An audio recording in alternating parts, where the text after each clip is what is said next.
नमस्कार सभी को। मैं आज बात करने जा रहा हूँ सीटी समान पात्रता परीक्षा के ऊपर कि हो जाओ तैयार साथियों, हो जाओ तैयार, सीटी कर रही है इंतज़ार। जिस घड़ी का, जिस वेला का आप सब नौजवान साथियों को, बेरोजगारों को इंतज़ार था, वो घड़ी अब आ गई है।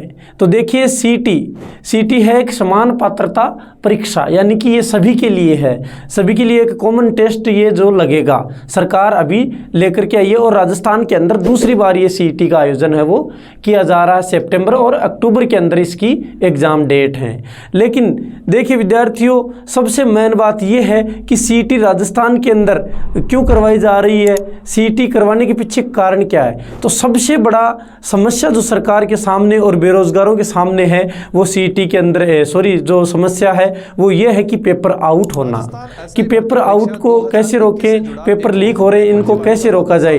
तो इसके लिए सीटी एक बहुत ही अच्छा और एक सुझाव और उपाय है सरकार का कि सीटी के दिन कि 2 पेपर करेंगे तो 2 पेपर होंगे, तो 1 पेपर बच्चा खरीद लेगा, 1 पेपर नहीं खरीदेगा। तो ऐसा कभी भी संभव नहीं हो सकता, इसलिए सीटी का आयोजन है वो करवाया जा रहा है। अब देखिए कई बच्चों की शिकायतें आती है कि गुरुजी सीटी के दिन कौन सी एग्जाम आएगी, सीटी के दिन कौन सी एग्जाम नहीं आएगी। तो ये सबसे महत्वपूर्ण बात है, इसको अपने को ध्यान से सुनना चाहिए और देखना चाहिए, समझना चाहिए। तो सबसे पहले बात करता हूं मैं सीटी के ऊपर कि अपने राजस्थान के अंदर जो एग्जाम है उनका आयोजन 2 संस्थाएं करवाती हैं। एक करवाती है आरपीएससी, एक संस्था करवाती है अधीनस्थ बोर्ड। तो आरपीएससी ने तो पहले ही कह दिया कि भाई हमारे ऊपर वैसे ही पहले से ही बहुत बर्डन रहता है, तो ये भर्ती हम नहीं करवाएंगे। वरना पहले 3rd ग्रेड टीचर की जो भर्ती थी वो भी आरपीएससी ही करवाया करती थी, लेकिन आजकल अधीनस्थ बोर्ड करवाता है। तो जो 3rd ग्रेड तक की वैकेंसियां हैं वो सीटी के अधीन आएंगी, और जो 3rd ग्रेड से ऊपर की जो वैकेंसियां हैं वो सीटी से बाहर आएंगी। अब देखिए सीटी के भी 2 प्रकार हैं, 2 लेवल बनाए इन्होंने। वो 2 लेवल कैसे, एक है ग्रेजुएशन लेवल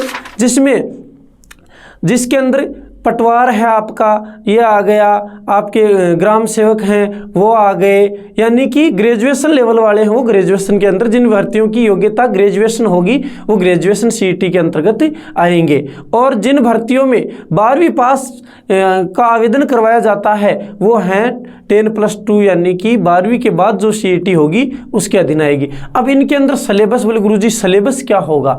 तो सिलेबस देखिए दोनों का वैसे देखा जाए तो कुल मिला के सेम सिलेबस है, यानी कि सिलेबस के अंदर आपको 9 से 10 सब्जेक्ट पढ़ने पढ़ेंगे। 9 से 10 सब्जेक्ट कैसे, जैसे राजस्थान का जीके हो गया, राजस्थान के जीके में राजस्थान का भूगोल, राजस्थान का इतिहास, राजस्थान की कला एवं संस्कृति, और राजस्थान की भूगोल है वो राजस्थान की इकोनॉमी के बारे में बताया जाएगा। इसके साथ ही आपको हिंदी पढ़नी पड़ेगी, इंग्लिश पढ़नी पड़ेगी, साइंस पढ़नी पड़ेगी, मैथ पढ़नी पड़ेगी, रीजनिंग पढ़नी पड़ेगी, और कंप्यूटर भी साथ में पढ़ना पड़ेगा। अब इनकी उम्र का कि भाई उम्र क्या कितनी होनी चाहिए, तो देखिए 18 वर्ष से लेकर 40 वर्ष तक का अभ्यर्थी है वो सीटी के लिए सीटी दे सकता है, सीटी के अंदर अपना आवेदन है वो कर सकता है। अब देखिए इनकी एग्ज़ाम डेट कि गुरुजी एग्ज़ाम डेट, तो एग्ज़ाम डेट जो ग्रेजुएशन लेवल की जो सीटी है उसकी एग्ज़ाम होगी विद्यार्थियों सितंबर के अंदर, और जो